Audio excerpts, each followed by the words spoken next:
Canada, the Great White North, the true North, strong and free. Welcome to Migrant Millionaire. Thank you for being with me here today. Please like, share, subscribe, pass this video around. Feel free to reach out anytime. Get at me. Today, I'm going to talk about a couple hot topics: immigration, rent prices, cost of owning a home in Canada, and what they're selling you and versus what the reality is. Canada, for those who don't know, is in a housing crisis.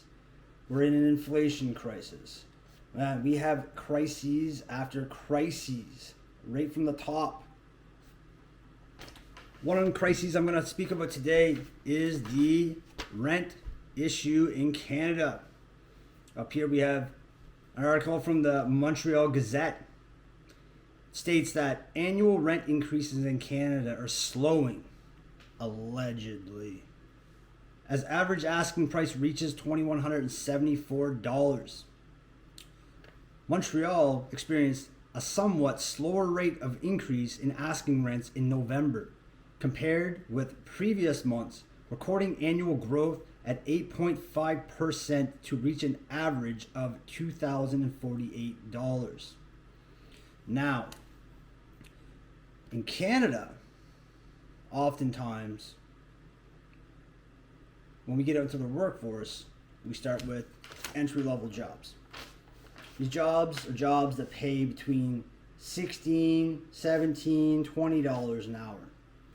Now, if you got to pay rent at $2,174 a month, you got to put in some work.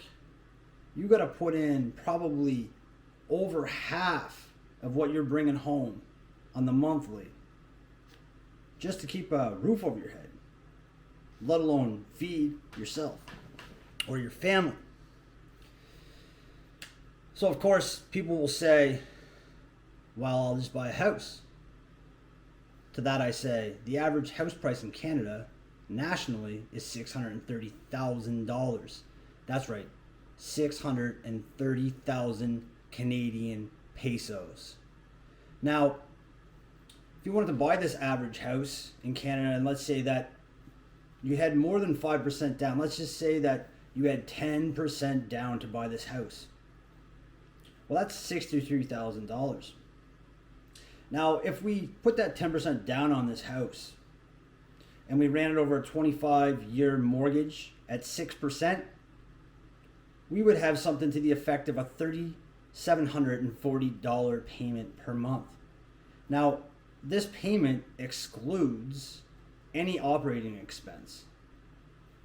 You know, you still have your property tax to take care of, your insurance to take care of, you have to heat your house, you got to pay your water bill, the list goes on. So $3,740 quickly turns into approximately $4,500 plus a month. That is absolutely out of control.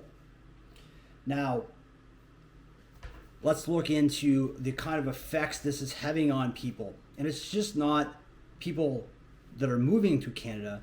This is what the everyday Canadian is feeling. They're feeling squaz. They feel like they're having their heads pushed below water. Perhaps it's a bowl of maple syrup that they're drowning in. At the end of the day, they're having a hard time gasping for air. Now, let's look the effects this is having on people. Over here we have a CBC article from a couple days ago. Speaks of this family who moved from Ghana. And let me just give you the quick Coles notes of what they're experiencing. Jacqueline Addo remembers the time 2 years ago when her husband Joshua confided to her that the stress of adjusting to life in Canada from Ghana was proving too much for him to bear.